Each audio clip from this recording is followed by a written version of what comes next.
It is the 14th of September, and this is the beginning of Phase 3 of Operation Danshi 261.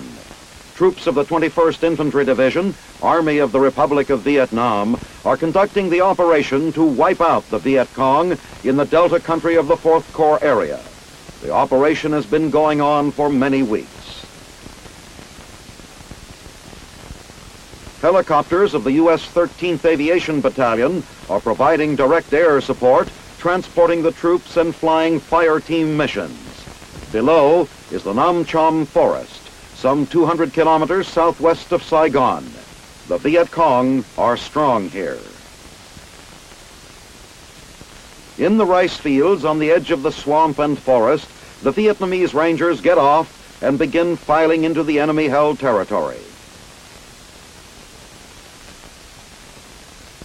Moments later, a second wave of choppers comes in and more Rangers stream across the fields.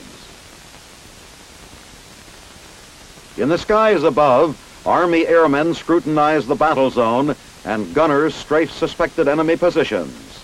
More than once, there is answering ground fire.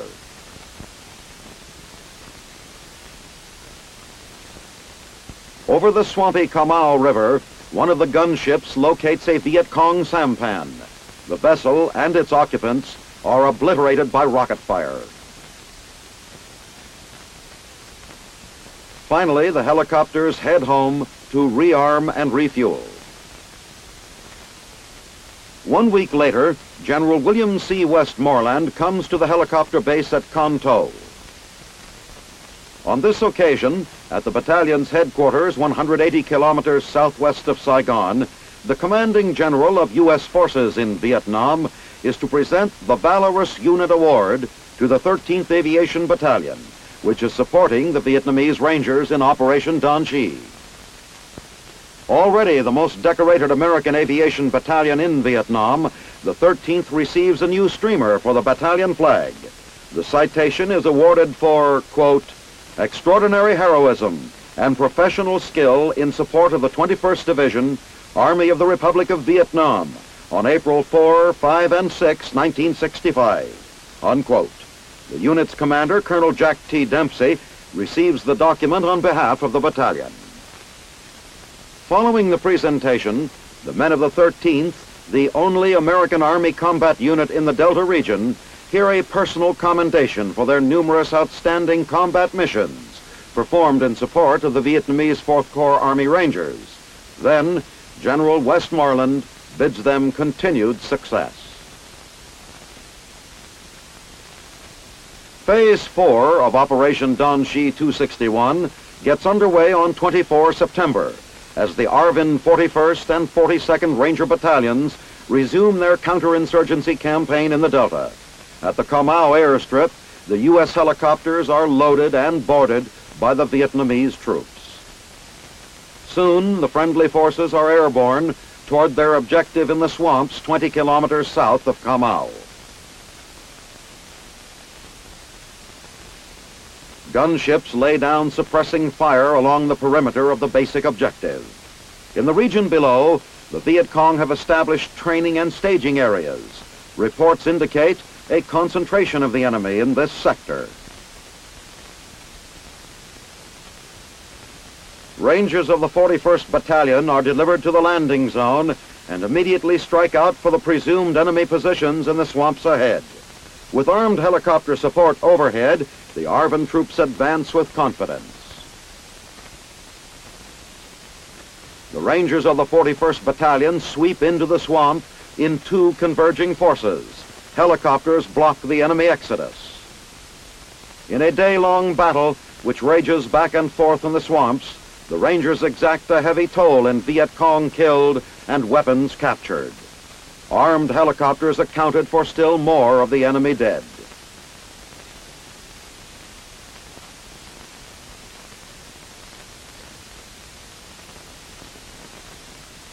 "17 kilometers to the west of Kamau, Rangers of the 42nd Battalion captured 55 members of the famed Viet Cong U Minh II. We're looking here at a group of 39 of 55 who have just surrendered. Which unit he's a member of? He said his unit belong of Human 2, but they were the new recruit to replacement for Human 2. I see. Most of these are new recruits for Yuming 2.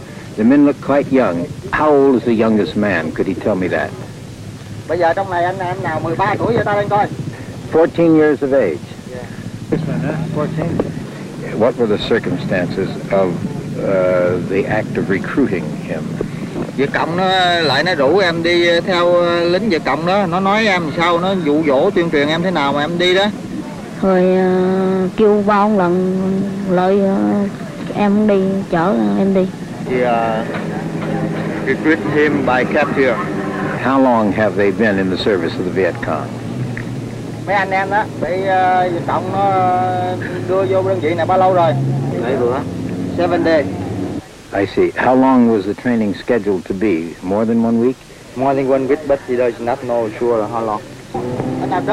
Almost every one of them raised their hand, and they asked to have been in 7 days. These are brand new recruits, ranging from 14 years of age. And what is the age of the eldest recruit? 37. Meanwhile, Rangers of the 41st Battalion are picked up and flown back to Kamau. After fighting a pitched battle with the communist enemy all day long, the Rangers will rest tonight and return to the Delta battlefield tomorrow.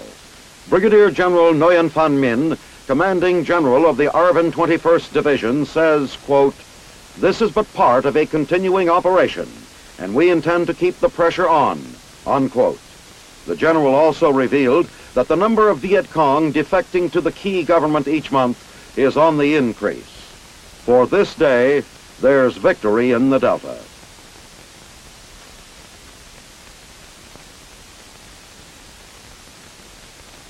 Elements of the 196th Light Infantry Brigade, recently arrived in Vietnam, prepare to launch a search and destroy operation on the 17th of September. This is one of the first sweeps to be carried out by the troops of this brigade.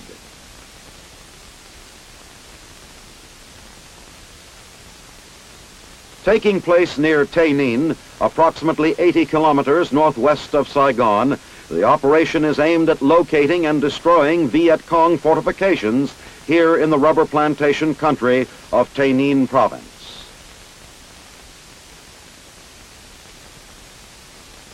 According to intelligence reports, there are supposed to be a number of VC positions in the surrounding area. Now abandoned, these enemy trenches wind back and forth in the undergrowth for several hundred meters. Tunnel entrances are found every few steps along the way and have to be investigated. The tunnel runners are summoned. These specially trained underground men know all of the tricks to searching enemy tunnels.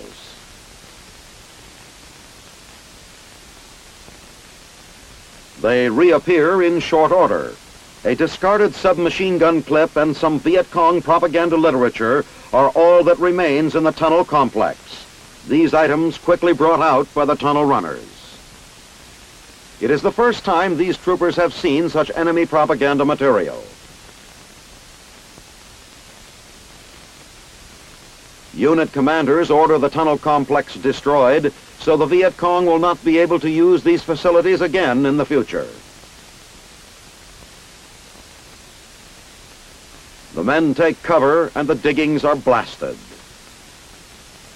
Following the incident of the trenches and tunnels, the infantrymen move on until they reach an open field. Here, they are fired upon by snipers. Locating the source of enemy fire, some of the troopers scurry off to flanking positions from which they return the riflemen's fire. The sniping stops. It is discovered that the Viet Cong sniper has been killed. The dead enemy is the first confirmed kill for the 196 here in Vietnam. Then the men move out and the operation goes on.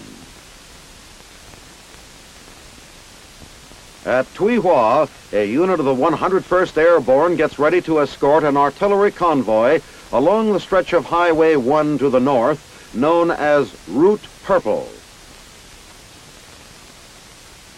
The convoy of munitions and supplies is headed for Hityn, 45 kilometers away.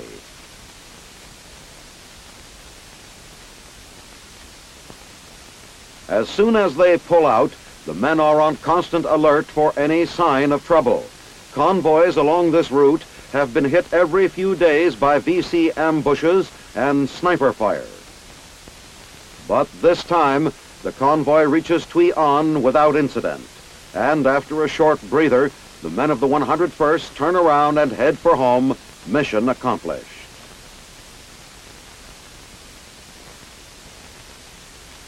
In another operation, an engineer mine detecting platoon of the 101st cautiously sweeps the same area.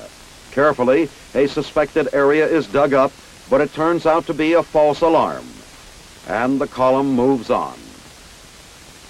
This time, however, it's for real. A charge is placed atop the mine, the fuse set, and the area cleared of personnel. The charge is detonated. Further on, as the engineers link up with a convoy of trucks waiting a clearance, snipers open up with automatic weapons. Anti-tank and artillery support from the rear is immediately called in.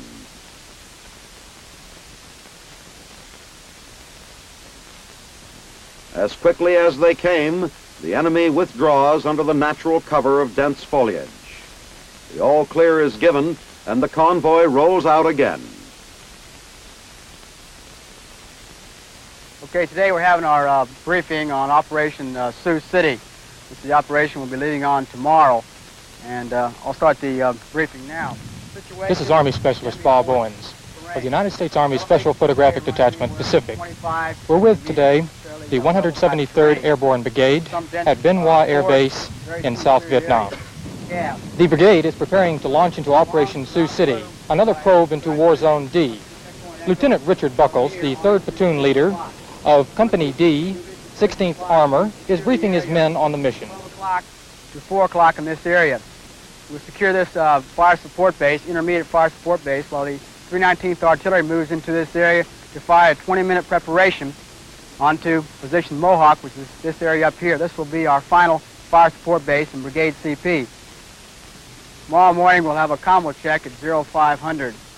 We'll also have a panel on your track, Sergeant Gary, the lead track, so we'll be able to observe us from the air. And after that, then we'll be ready to move out. Sergeant Nolan, at this time, I'd like for you to take charge of the men and have them prepare for a move out.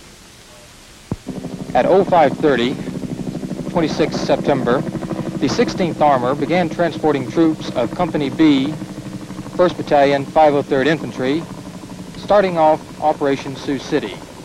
When the convoy crossed the Sung Dong Nai River, it entered Viet Cong territory in War Zone D. Lieutenant Buckles, what is our approximate position here, and what is the mission of the unit? We are now located about 7 or 8 miles inside D zone in position Fox. We are securing the intermediate fire support base for the artillery, which is going to fire a concentration of approximately 20 minutes into position Mohawk, which we'll move into after they finish this and set up our permanent fire support base.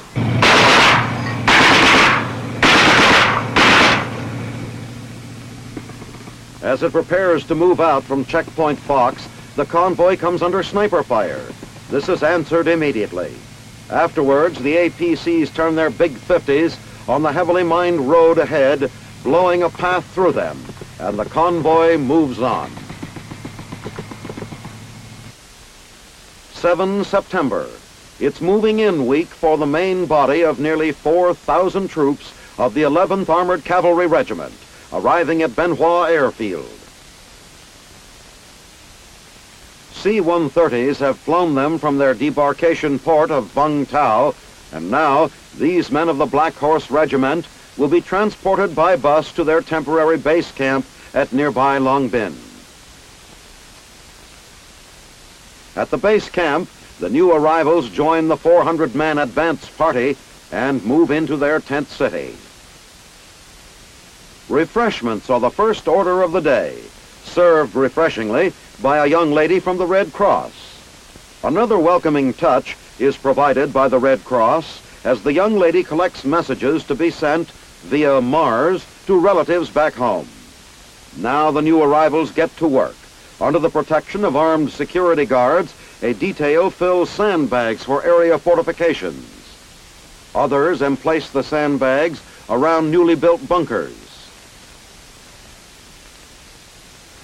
A converted oil truck provides the essential water supply for the camp. Chow is a welcome break in the work routine. Compliments of the mess sergeant. The new arrivals are kept on their toes by alert drills. The men climb aboard their personnel carrier. The gunner stands ready and alert, and the APC pulls out.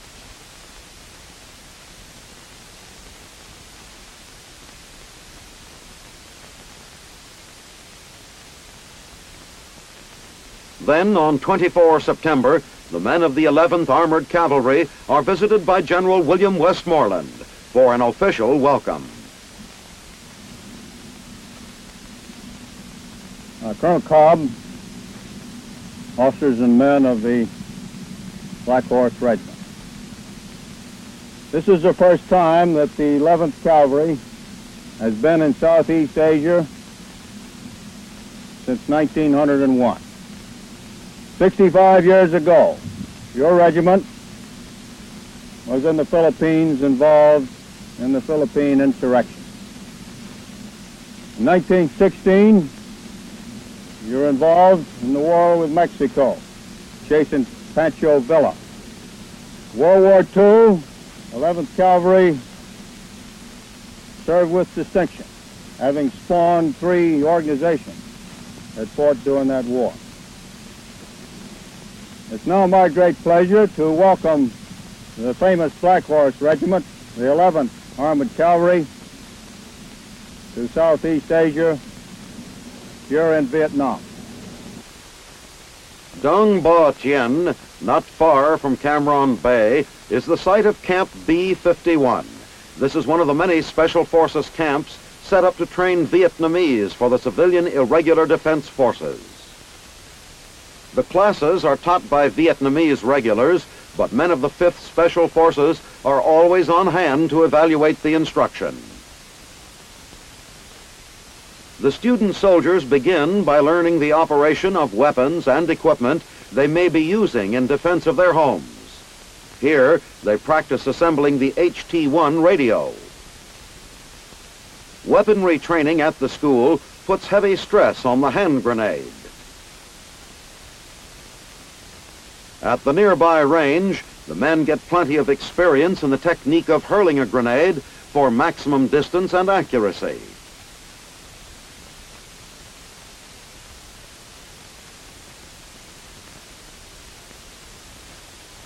They find it a potent weapon and quickly learn to take cover after cutting loose.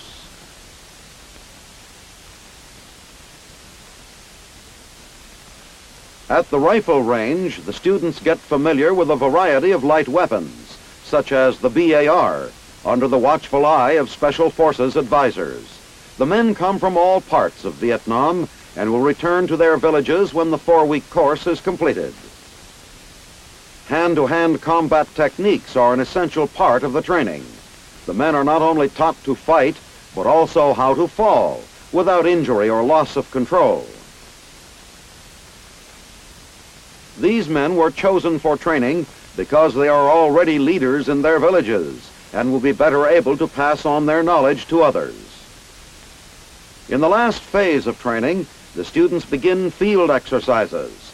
The purpose of this river crossing is to teach them how to keep their weapons and clothes secure in their ponchos. Starting to look like veterans, the men learn to camouflage themselves for a simulated ambush against aggressor forces. When these Vietnamese return to their villages, the VC may be in for a surprise. On 15 September, the initial elements of the 1st Philippine Civic Action Battalion arrive at Tay Ninh Airfield. 130 kilometers northwest of Saigon. A Vietnamese Army band strikes up a welcome as the men march from their C-130s to a nearby reception area. On hand for the occasion is General William C. Westmoreland, accompanied by city and province officials who will work with the unit. The 2,000-man battalion will be concerned exclusively with civic action projects throughout Tây Ninh province. A crowd of girls waits to shower the troops with garlands of flowers in a traditional Vietnamese welcome. Battalion Commander General Gandencios Tobkas is among the first to be honored.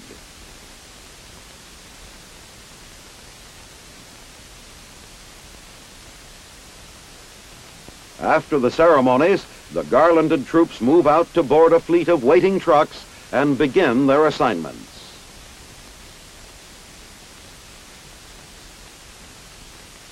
On 28 September, as pastoral Nuremberg passes below, a train crowded with German and American troops is on its way to a NATO sports fest.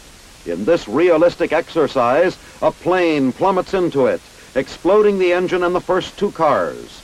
A Bundesbahn watchman puts in the alarm, and Operation Simcal 66 begins. Dr. Andreas Erschlechter, Lord Mayor of Nuremberg, explains this day-long mass casualty exercise is intended to demonstrate the joint efforts of the Germans and the Americans in any emergency. The burning and the wreckage and the screams of the wounded make this simulated disaster frighteningly realistic. The Nuremberg City Fire Department arrives on the scene. Clad in their asbestos suits, they spray the area with carbon dioxide. As soon as the call is received reporting the time, place, and type of incident, medical personnel, ambulances, and every available piece of emergency equipment is rushed to the scene by city hospitals of Nuremberg and Fürth, by the U.S. Army's 20th Station Hospital, and the Bavarian Red Cross. The massive job of treating the more than 150 casualties begins. Everything that can be done is done for the injured before they are evacuated to these rear areas, which at this very moment are setting up to receive them. Father John Mellon of Brooklyn, New York, offers comfort wherever he can.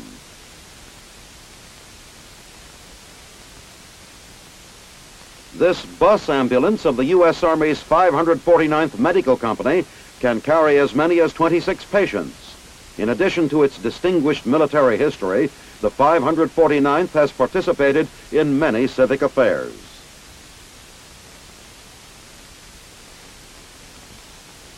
All told, over 100 vehicles are involved in Operation Simcal 66. Anyone, anytime, anywhere.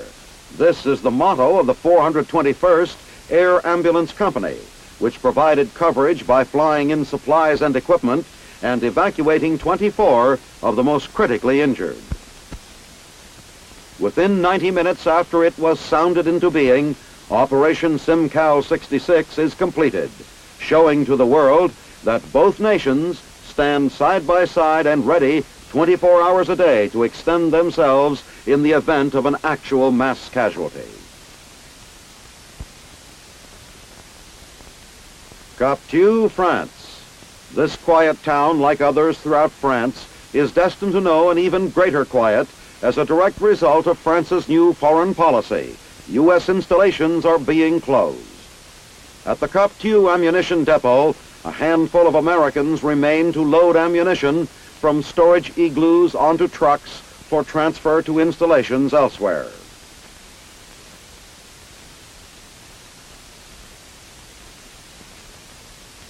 Despite the heavy investment that has gone into them, these buildings may never be completed.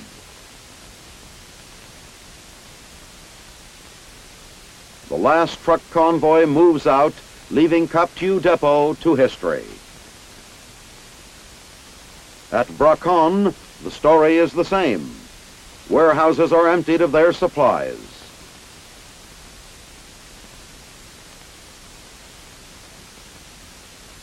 At the commissary, equipment is dismantled and removed.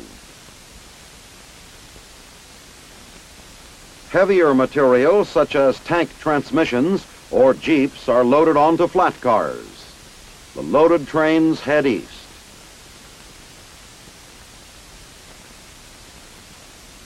At the Jeumont depot, a similar story.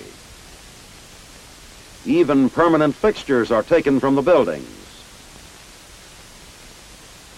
And at Rochefort, boats and assorted craft belonging to the United States are being moved to ports outside of France.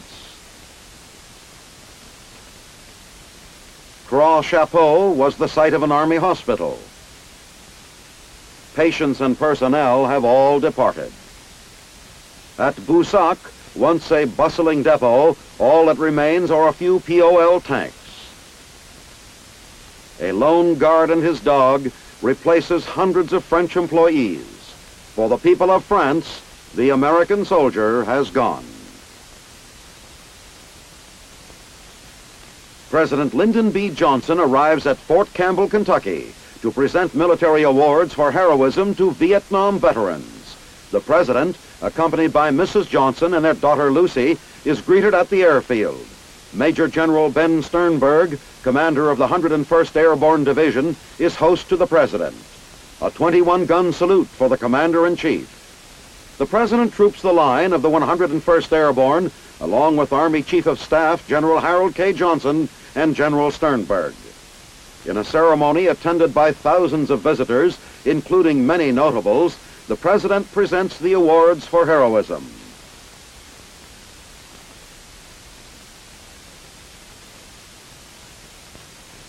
The president then witnesses a demonstration by the men of the 101st. The show includes a demonstration of airborne firepower as part of an air assault under simulated battle conditions.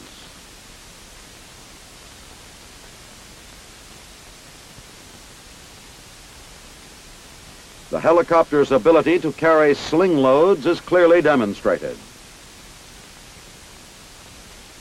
Mr. Johnson reflects his keen interest as he inspects weapons and uniforms captured from the Viet Cong.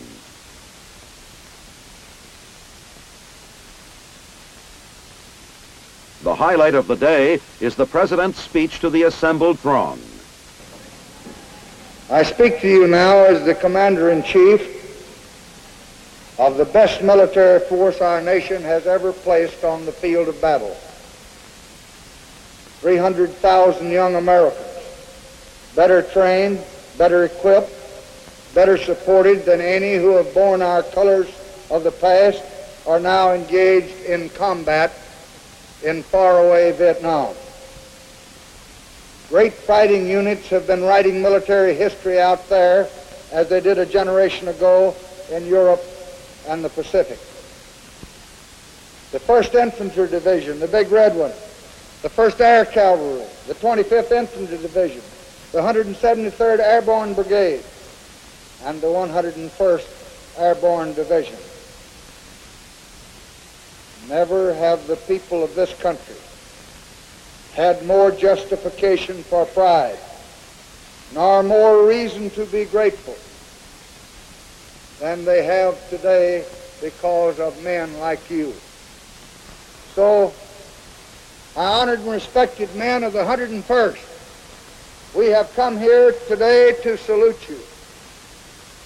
May we prove worthy of the honor that you and your comrades in arms are bringing to this great land of ours.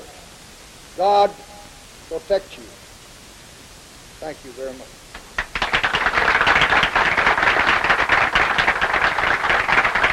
Later, the president and his family visit with the disabled veterans of the fighting in Vietnam.